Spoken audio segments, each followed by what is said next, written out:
A onda de açúcar. O que é isso e como é suposto funcionar? É uma teoria que quase todos já ouviram. Consumir uma grande quantidade de açúcar aumenta o nível de açúcar no sangue, dá muita energia e resulta em hiperatividade. Portanto, não é surpresa que crianças fiquem cheias de energia que precisa ser gasta após comerem gelatina e sorvete.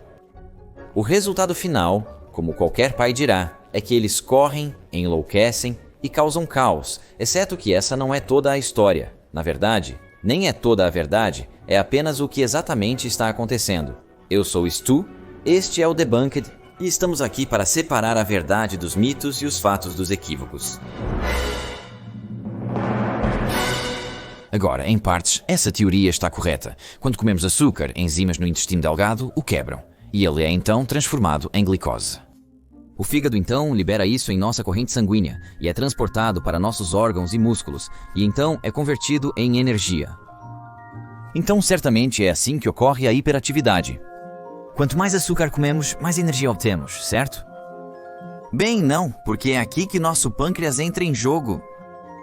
O pâncreas monitora nossos níveis de açúcar no sangue e libera insulina para controlá-lo. Mas se você consumir açúcar em excesso, seu corpo não conseguirá metabolizá-lo tão rápido quanto o consome. Assim, o fígado armazenará o excesso na forma de glicogênio. A recomendação diária atual de açúcar adicionado ou livre está na tela agora. Quando necessário, o fígado quebra o glicogênio e libera açúcar na corrente sanguínea para manter o nível glicêmico constante. E embora o açúcar essencialmente alimente as células que mantêm nossos corpos vivos, comer muito açúcar pode levar a uma série de problemas de saúde. Veja, nossos fígados só podem armazenar de 90 a 100 gramas de glicogênio. Qualquer excesso é convertido em gordura. O que acontece quando as crianças consomem açúcar? Com certeza funciona diferente. Eles são muito pequenos para todos aqueles doces e bolos, o que os anima e os leva a uma farra divertida movida a açúcar. Todos nós já presenciamos a onda de açúcar, então que outra explicação há? Vários estudos foram realizados para ver o efeito disso nas crianças. A conexão entre hiperatividade e açúcar se tornou foco de interesse científico nos anos 70. O alergista Dr. Benjamin Feingold conduziu pesquisas sobre conservantes alimentares e aditivos sintéticos e sua relação com a hiperatividade em crianças. Esta pesquisa levou à publicação da dieta Feingold. Embora a dieta não recomendasse eliminar o açúcar, sugeriu que pais evitassem corantes e aromatizantes artificiais na alimentação dos filhos para reduzir a hiperatividade. A Associação Comum do Açúcar com Aditivos acredita-se ter levado à conclusão atual de que o açúcar também equivale à hiperatividade. Mas a teoria de Feingold foi desde então desacreditada por pesquisas mais recentes. E acredita-se que a redução no comportamento hiperativo foi resultado da maior atenção que os pais deram aos seus filhos para seguir a dieta rigorosa, e não a eliminação de aditivos alimentares. Em 1982, os Institutos Nacionais de Saúde dos Estados Unidos da América afirmaram que foi cientificamente comprovado que não há ligação entre açúcar e hiperatividade.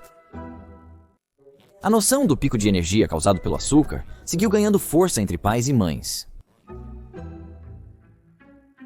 As crianças ainda estavam enlouquecendo em festas saturadas de açúcar e tendo a inevitável queda logo depois, onde a euforia do pico de açúcar é substituída por lágrimas e gritos, e condenação a qualquer um que as prive de sua próxima dose de açúcar. Subsequentemente, houve inúmeros estudos que seguiram ao longo dos anos 90, examinando os efeitos do açúcar nas crianças. O Dr. Mark Woolrich, da Universidade de Ciências e Saúde de Oklahoma, foi um dos muitos cientistas que conduziram tais experimentos. Em 1994, Woolrich et al. Estudaram 2 grupos de crianças pré-escolares. Cada família recebeu uma dieta rigorosa para seguir durante 3 semanas. Uma dieta era rica em açúcar, já as outras 2 continham aspartame e sacarina, adoçantes artificiais substitutos do açúcar. Neste estudo, nem as crianças, nem os pais, nem os pesquisadores sabiam qual criança estava em qual dieta em determinado momento. No final do estudo, foram realizados testes comportamentais e cognitivos, e foram coletados feedbacks dos pais, babás, professores das crianças e dos pesquisadores. Em crianças de 6 a 10 anos, a avaliação mostrou que a dieta não influenciou mudanças no comportamento. Nas crianças mais jovens, de 3 a 5 anos, havia evidências que sugeriam que o comportamento das crianças melhorava enquanto estavam na dieta de açúcar. Algumas avaliações até indicaram que a dieta de açúcar tornava as crianças mais calmas durante certos testes. Então, acredite ou não, todas as evidências indicaram que o açúcar não é um gatilho para a hiperatividade das crianças. Isso foi seguido pelo estudo mais abrangente sobre o assunto em 1995. Publicado no Journal of American Medical Association, o estudo compilou e analisou 23 relatórios de estudos para determinar os efeitos do açúcar no comportamento ou cognição das crianças. 23 relatórios abordaram várias abordagens, incluindo diferentes tipos de açúcar e placebos, e em alguns casos as condições foram mantidas em segredo das crianças, pais e pesquisadores para evitar viés. E a conclusão? Estudos revelam que o açúcar não afeta o comportamento ou o desempenho cognitivo infantil. O estatístico que analisou os 23 estudos afirmou nunca ter visto resultados tão constantemente negativos, indicando que o açúcar falhou em deixar as crianças hiperativas. Apesar das evidências aparentemente sólidas, outros testes sugerem que o açúcar pode, em alguma medida, influenciar o comportamento infantil.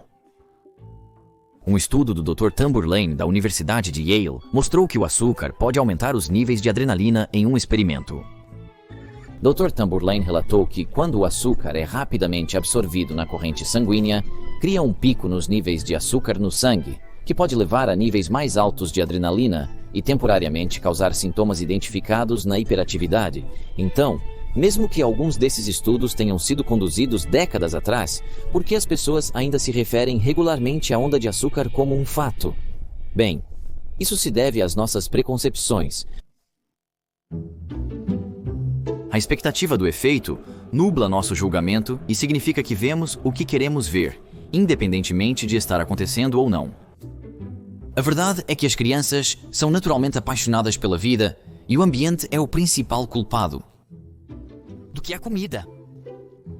Um estudo de 1994 no Journal of Abnormal Child Psychology testou essa ideia.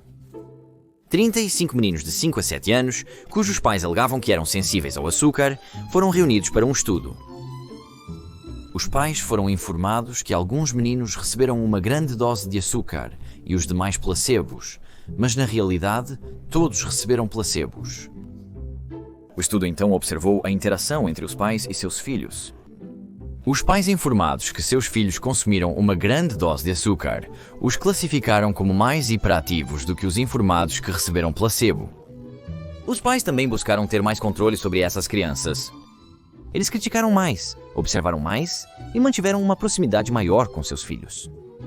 O suposto açúcar não havia mudado o comportamento dos meninos, mas sim havia mudado seus pais.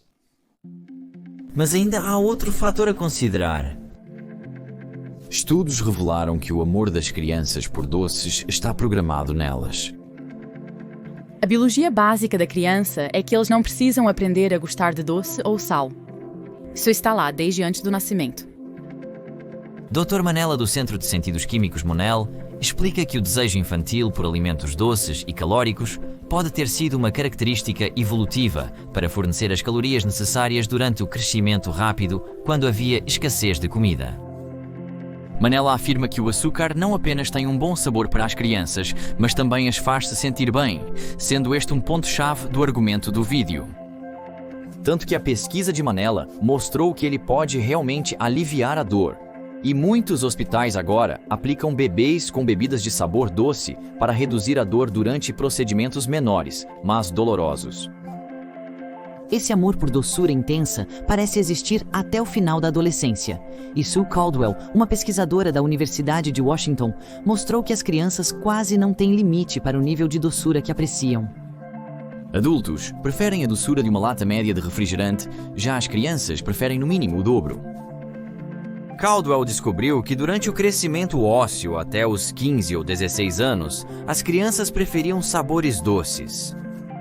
Após essa idade, seus ossos pararam de crescer e suas preferências de sabor se aproximaram muito mais dos adultos.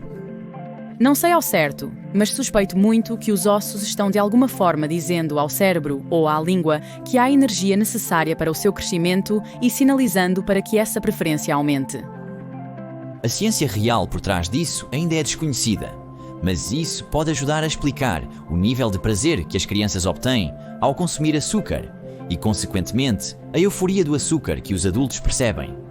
Quanto à própria euforia do açúcar, a comunidade científica acredita que essa questão já foi praticamente resolvida, mas ainda há alguns estudos que estão atualmente tentando estabelecer uma ligação entre o aumento do consumo de açúcar e o aumento do diagnóstico de transtorno do déficit de atenção com hiperatividade. Mas como está atualmente, isso é apenas uma correlação e ainda não há evidências de que o açúcar tenha impacto na hiperatividade das crianças. Com alguns pais, é uma crença e, não importa o que digamos, eles provavelmente não farão uma mudança. O melhor que podemos fazer é fornecer um estudo de boa qualidade e torná-los cientes disso e, em seguida, deixá-los tomar sua própria decisão. Mesmo que o açúcar não cause hiperatividade e as crianças naturalmente prefiram doces a vegetais em um mundo onde as calorias são fartas e o açúcar está presente em alimentos diversos, é crucial lembrar o quão prejudicial pode ser o consumo excessivo do doce branco.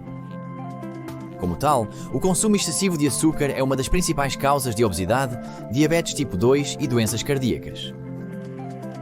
E os pesquisadores dizem: se queremos reduzir o consumo de açúcar das pessoas, então entender a biologia por trás do desejo das crianças por ele é o primeiro passo para enfrentar o problema. Obrigado por assistir. Esperamos que tenha gostado e aprendido algo novo. Agradecemos imensamente seu apoio para o crescimento do nosso canal. Se você ainda não se inscreveu, inscreva-se e confira nossos outros vídeos. Até a próxima!